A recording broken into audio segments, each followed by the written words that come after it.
Gemma, you're a life coach. What is that about? I actually call myself a transformation coach. It's funny because I actually Googled, like, what's the difference between a life coach and a transformation coach and a mindset coach? Because all of these terms are thrown around out there. And for me, I resonated most with a transformation coach because my job is to literally transform who you are.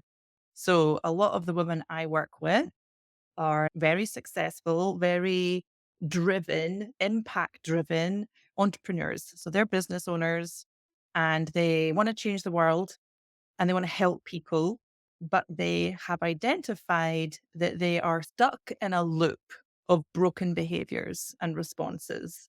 And so they've really identified that they might end up with big plans, big visions, but they end up procrastinating and Mm. binge watching Netflix or over exercising or doing household chores or tinkering on their website. All of those busy things Mm. that engage in primarily to avoid feeling emotions that we're uncomfortable with. So Yeah. my job is to help women. I specialize in helping women. I do work with a few men learn how to train their brains and regulate their emotions so that they can get the results they want. How does it work? And I'm asking because I do understand the concept, the deep level, and it seems like the loop they are in is similar to a hamster in a wheel that is running. And once in that loop, doesn't really matter what you do because you're in it. So Mhm. how can you get outside of that loop?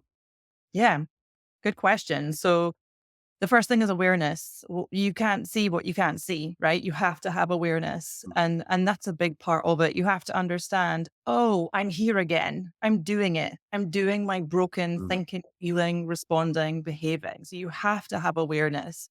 And when you have that awareness, then you can step back and remember, you are not your thoughts, you are not your feelings, you are not your actions. They're all yours. You own them 100%. We need to be responsible for the way we think, feel, and behave.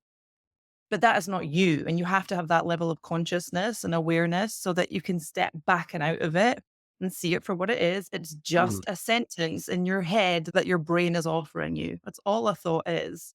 Mm. And I think that's important to remember because a lot of the time we believe our thoughts to be true because we think them so much. And then we have a feeling which matches the thought.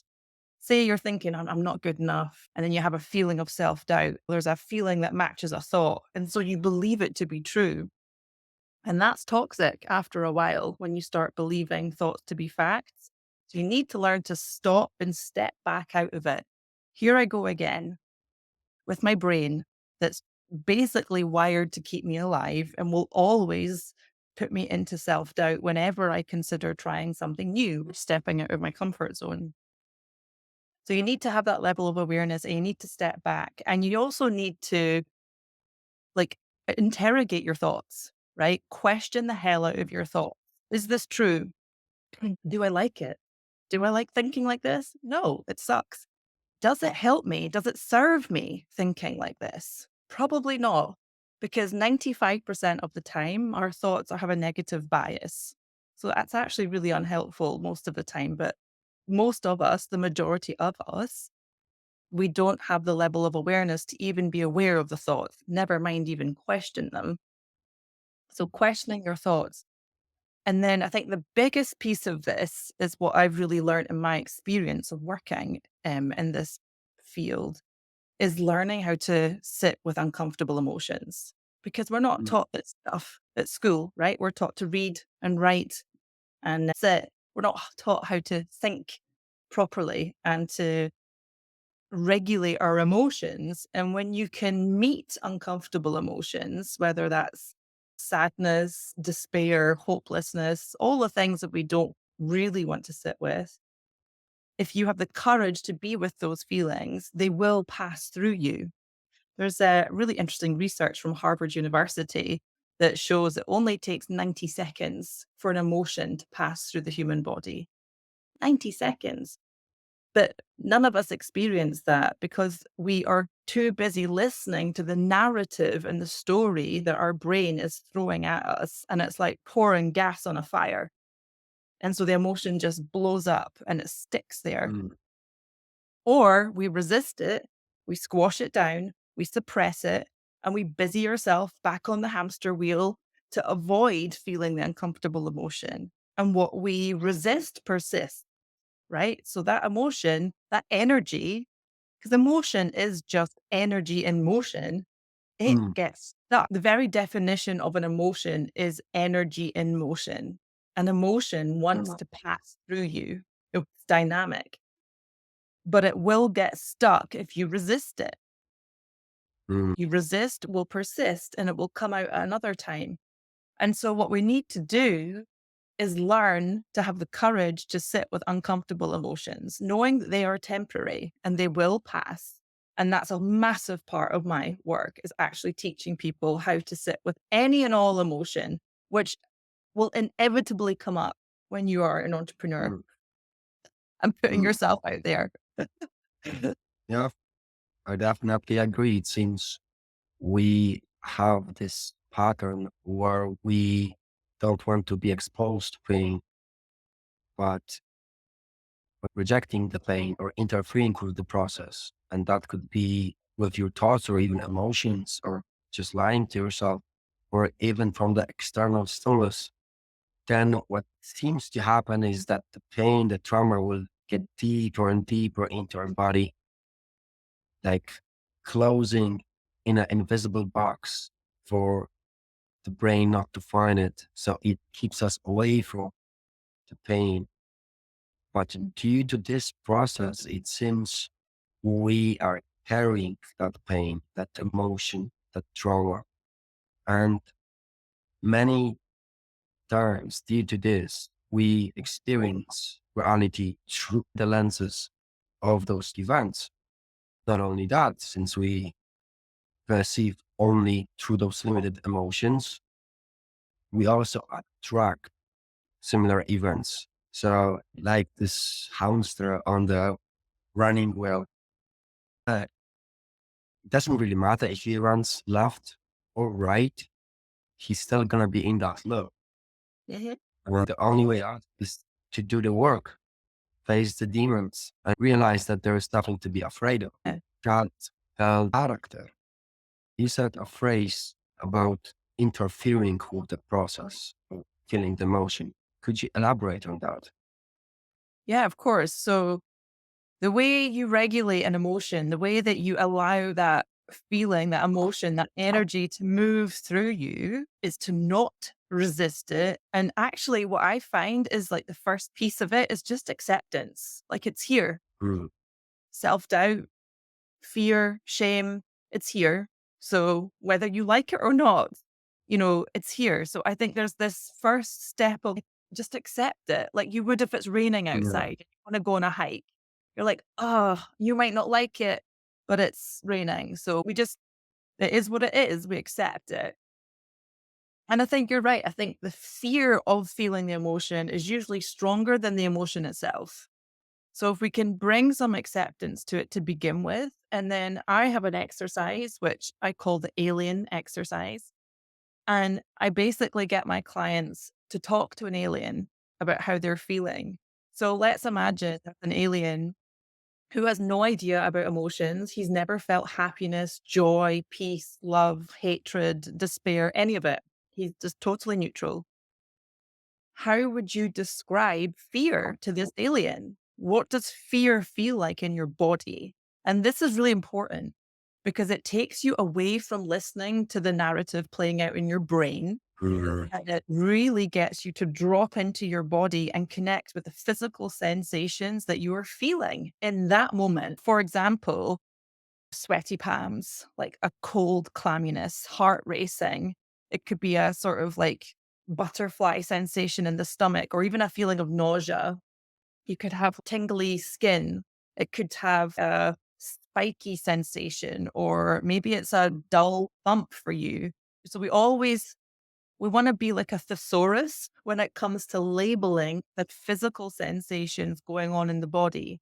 Because what that does is when you're explaining to your alien, okay, this is how I'm feeling, it's an incompatible behavior. You cannot label the physical sensations that you're experiencing in that moment at the same time as listen to the narrative and the stories that your subconscious brain is going to give you. And so it helps you stay in your body and get out of your head.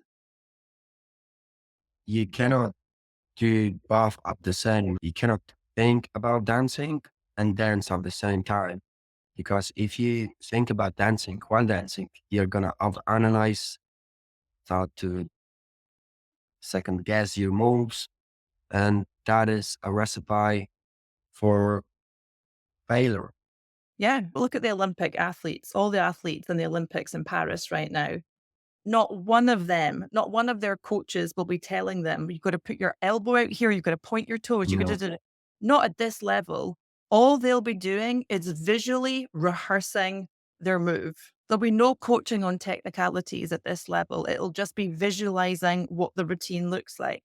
And I think that's another part of this is not just like giving yourself permission to really reconnect with your body, but also just giving yourself permission to go with the flow, right? And to not overanalyze and to not overthink, because that's another escape. When you're overanalyzing Yes. to figure out the how, working really hard, ruminating, worrying, all of those are escape responses. And it's the best question to ask yourself is, what do I get to avoid by responding in this escape behavior in this way? Mm, And my clients will say, oh, it's anxiety or fear, confusion, things like that. Okay, good. Now they're all escape states, right? These are all emotions that will activate your central nervous system and make you do something. So your central nervous system, your brain is working beautifully. The issue is, what do you get to avoid by feeling those emotions? The anger, the irritation, the confusion, the fear, all of that stuff. And it always comes down to one type of emotion, and that is powerlessness, that mm, feeling out of control of the unknown, the I don't know feeling, the out of control, the power. I call it powerlessness. It's the same thing. And it's mm, really interesting because all of those escape states, the anxiety, fear, anger, they're all contracted feelings. The body goes like this. But powerlessness, it's a bit of a slippery fish. Most people don't even recognize it because they're so good at escaping it. But powerlessness or that feeling of out of control, it's a mm, weightlessness. It's actually almost a feeling of relaxation. It's like you're suspended in air. Like that feeling when you're going over a bump in a road in a car and your tummy goes like this, like on a roller mm, coaster. That's the feeling that we're all avoiding because it's typically associated with a core pain of sadness. And this is getting very deep very quickly, mm, but I've worked with so many women now that I have worked out this exact loop, this pattern, and it's the same mm, thing every single time. It comes back to this missing link, which nobody's really talking about, powerlessness associated with a deep sense of aloneness, sadness, heartbreak, despair, or at the mercy of.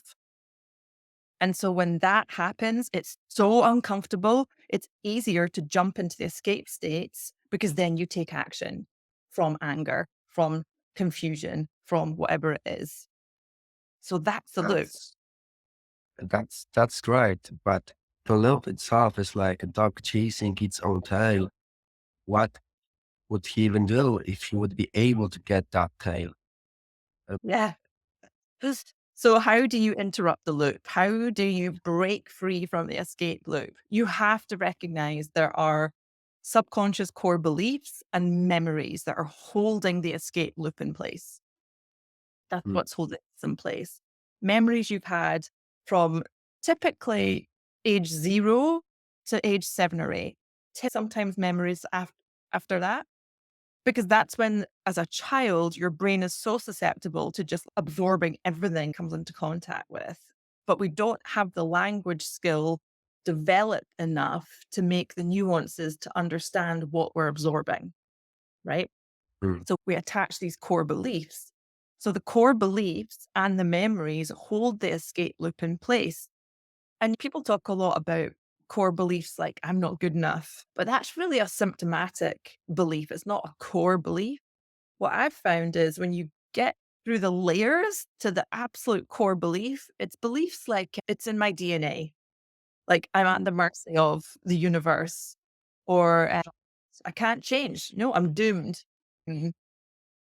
Like it's really that's what's going on at the core. And it'll be Mm. memories of, it doesn't even have to be massive. Sometimes it is massive traumatic events. If you've been abused as a child or you've had a crappy upbringing, but sometimes it can be the compound effect of lots of little tiny traumas. Mm. Memories will pop up and they're like, gosh, I didn't even think that was a thing, but it's just jumped up into their mind and it plays out like a movie. So in that moment, when they're feeling that emotion and that memory pops up, they're in it. They're actually playing it out as if they were in it 10, 20 years ago. And so that holds it in place, the memories and the core beliefs. And that's the work, is to release or let go or say no to those core beliefs that you've held on to totally unconsciously, and to do some work around the memories and clear that up. And then you're like the architect of your life, right? Or the artist. Imagine having a blank canvas. Who do you want to be? Who do you want to show up as? Mm. You get to decide. You get to choose So that. once we're free of some core beliefs, it will make space for new beliefs. Like when you uninstall a faulty software from your computer, it will give you space for new programs. Not only that, but your computer, which is brain, will Yeah. work faster too. Yeah, exactly. Um, So then it's like, how you, to do that? Nobody yeah. teaches us how to hardwire new beliefs into our brain. Mm. Imagine the brain, the subconscious brain is a powerhouse. It really is the Mm. engine of your car. Your conscious brain, that Mm. prefrontal cortex, that's like the ignition. Put the key in, turn it. But the real motor behind it is the subconscious brain. And it's like a Mm. huge storehouse, a massive storehouse where all your memories and beliefs are housed, right? This subconscious brain. And there's a fantastic Norwegian photographer, and he's got this beautiful photo of a dark forest. It's at night, but he's set up all these lamps in this forest, all these different types of lampshades, all these lights. And he's just lit up this forest. And it just, and for me, it represents a subconscious brain, because if you can imagine this storehouse full of lights and Mm. lampshades, every single one that's lit up is a belief. The work is to turn those down, dim those lights, and to light up new beliefs and new thought that serve you, right? Mm. And the way to do that is repetition. Repetition is mastery.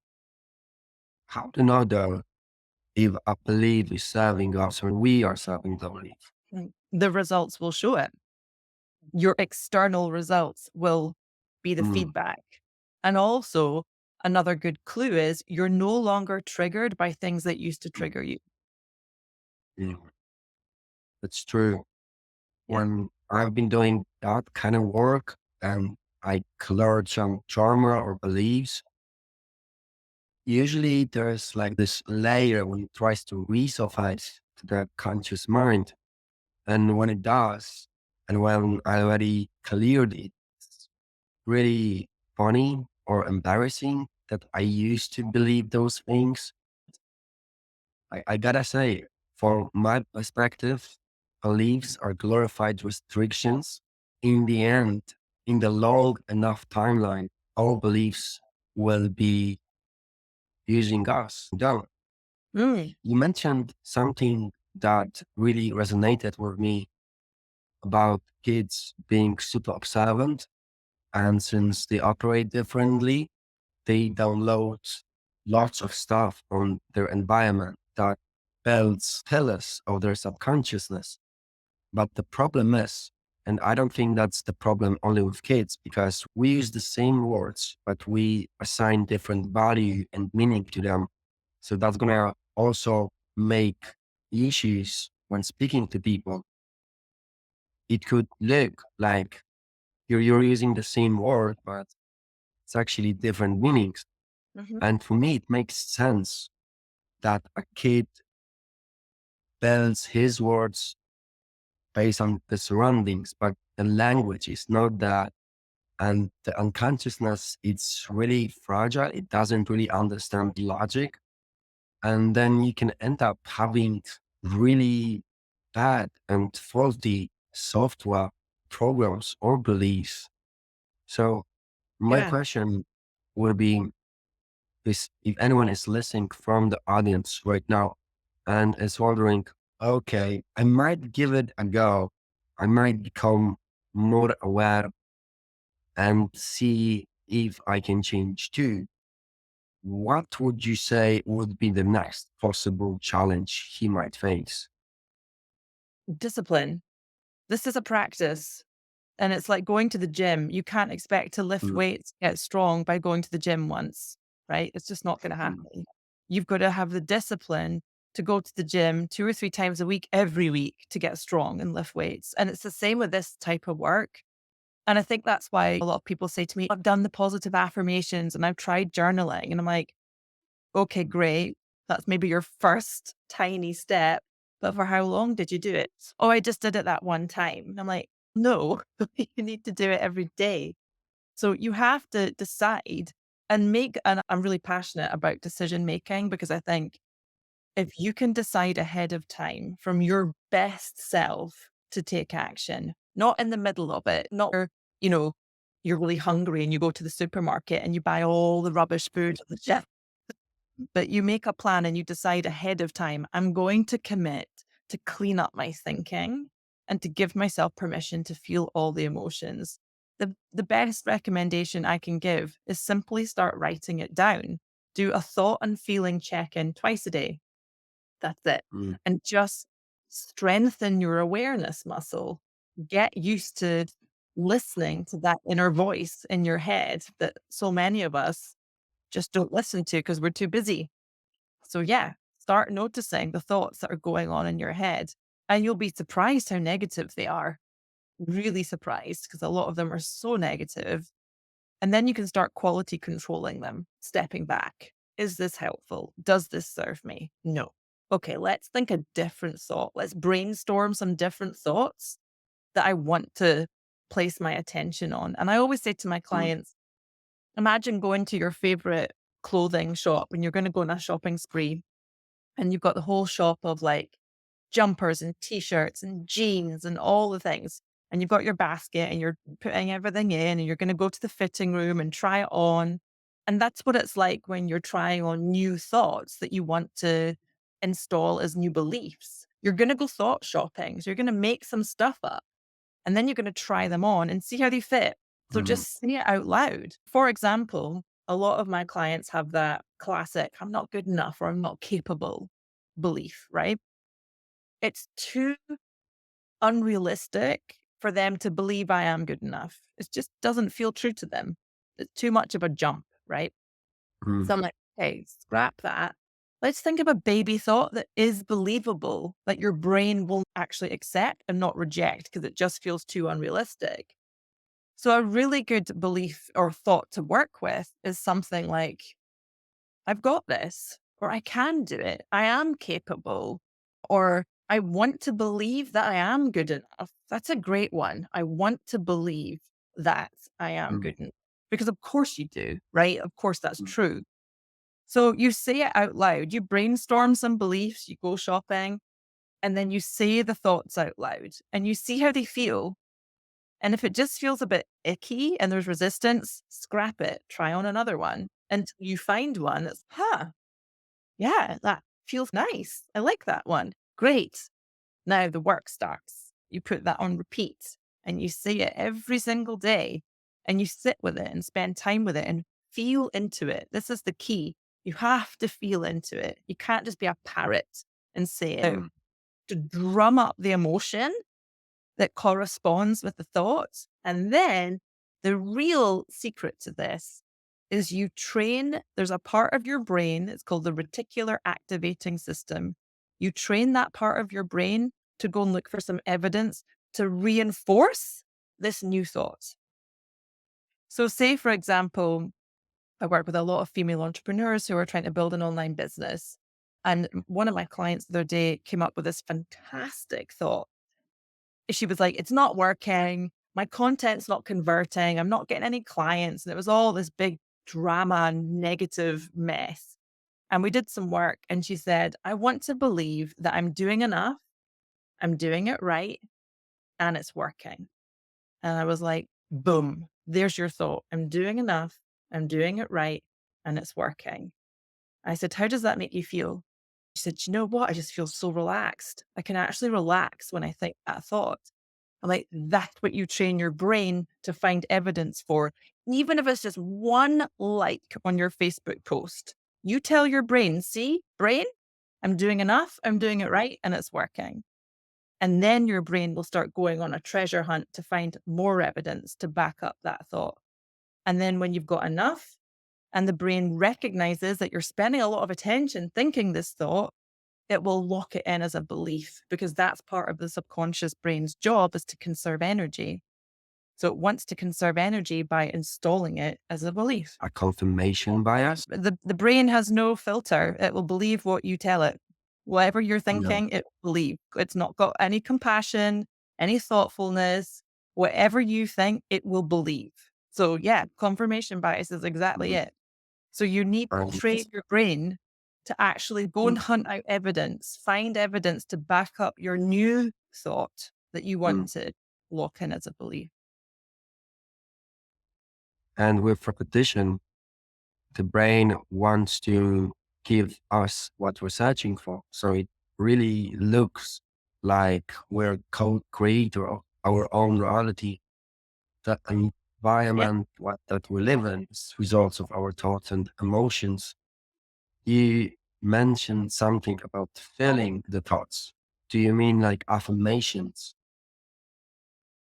Yeah. So affirmations are great, but they're just one way of training your brain. So there's three parts in your subconscious brain. One part is your use of language. There's your thoughts, your beliefs. And it's what you were saying earlier about as a youngster, before we have a very well developed language skill set, we just absorb things and we attach meanings to things. As humans, we are meaning maker machines. That's what I always say. We're always attaching meaning to things. So language is one part, positive affirmation is one part. But then there's the emotions as well, the relationship you have with the sensations in your body. Are you able to sit with these emotions or are you tabooing them, which most of us do? And then the third part is what goes back to what I was saying about the Olympic athletes. It's your imagination. It's that part of you that can visualize and mentally rehearse and use your imagination. So if you have a big goal, a big dream, you want to actually invest time being with that and visualizing it so clearly because that's where the magic happens. It elevates your emotion when you're in that visualization.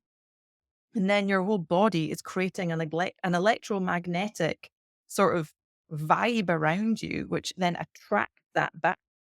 So this is getting very into quantum physics now, but that's Mm, what happens. That's the laws of the universe. It's the law of attraction. You have to be able to elevate your emotions and also use your thoughts to set a clear intention. And the brain loves imagery. So, what better way mm, than to actually just be in that image? It doesn't know the difference between what's real and what's not.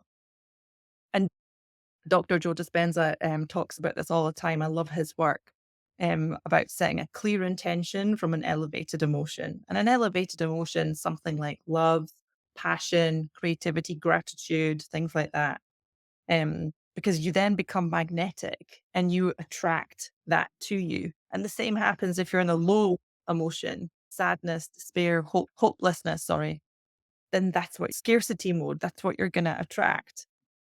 So we've got to think of ourselves like a tuning fork. You are a tuning yeah. fork. First of all, affirmations, awareness, and visualization. Then when we want to achieve something, we need to have clear intent and Yeah. elevated emotion. You Yeah. mentioned about the electrochemical field. Could you share more light about it?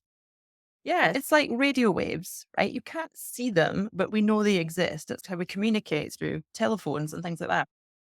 So when you have a thought, that's the electro signal being put out there into the field. That's when you're having a thought, it's literally creating an energetic field that's getting sent out. And when you have an emotion, that's a magnetic part. Okay. That emotion, that sort of like when you feel your heart open and expand, that's a magnetic part. So you're always on a frequency. We're all energy. Everything is energy, everything in this world.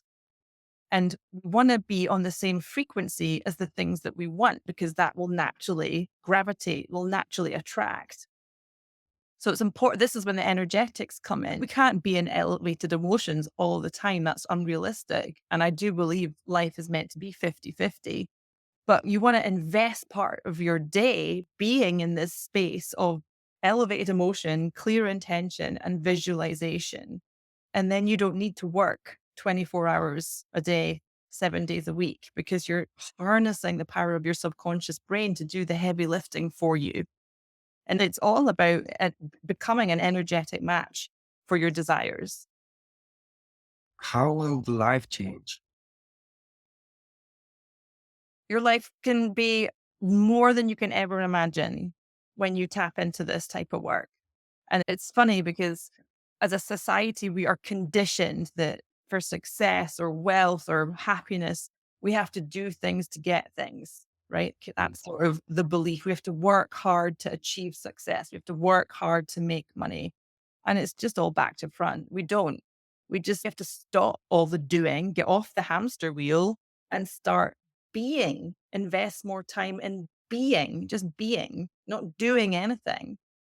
And that can be really hard for a lot of people to accept because we're so conditioned to busying ourselves all the time. But you can play with this, practice this work, use smaller goals and see the magic happen.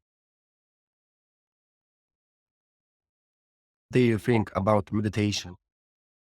I think it's amazing. That's what I'm talking about is meditating, right? I enjoy being busy. I have to sit on my hands to meditate so that I stop doing all the things. Yeah, meditation is a very powerful practice, but watch out that you're not using it as another way to escape because that is also an escape behavior. Going into healing mode or spiritual practices to escape feeling all the promotions we previously mentioned. Yeah, you've just got to have that level of awareness. Am I engaging in this behavior to escape an emotion or am I meditating right now because it's part of my discipline to invest time in training my brain and my So the intention is, am I doing something like meditation because I don't want to face the challenges in my life? Or I just want to feel good for some minutes? Or it's actually really a work for me that I'm doing because I love myself and what exactly I want to have more love. I want to be have. If there is strong belief that we are enough, what there will be this line between doing tons of work instead of practically maybe doing no work at all.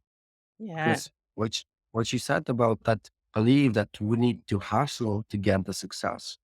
So many people have it, and maybe some of those people did succeed. And we have eyes, right? We put our attention to it and we want to emulate that. I'm me, I cannot be Gemma, and you cannot be me, you can only be yourself. So, well, Mm. is there a line? Because what's going to work for me, not necessarily will work for you. And what's going to work for you, not necessarily will work for me. So, how to know that? When there is this line between, so I'm manifesting, and when do I know that I should just sit or I should do something to attract that thing, or I'm already attracting that thing? Where's the line? It's such a good question. And I'd highly recommend reading a book called The Surrender Experiment by Michael Singer. He explains his life story. He was a PhD student in America studying economy.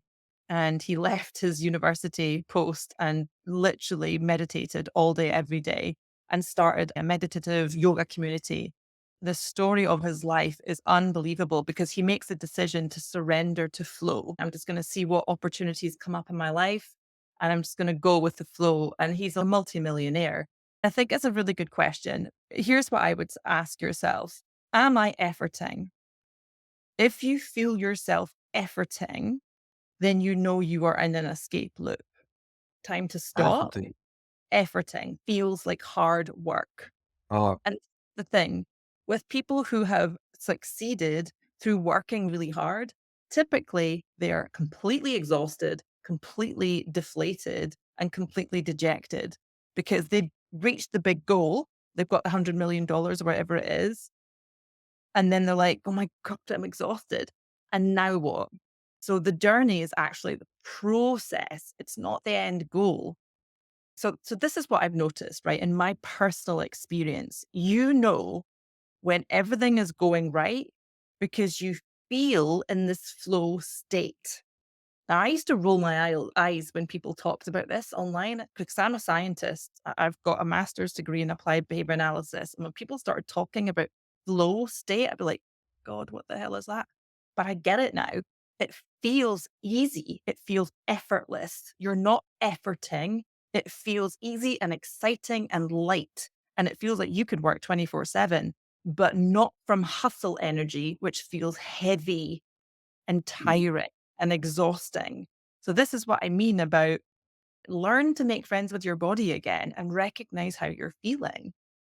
I'll give you a really recent example of what happened to me about 2 weeks ago. We were on our family holiday in Corfu this year and we had a fantastic time.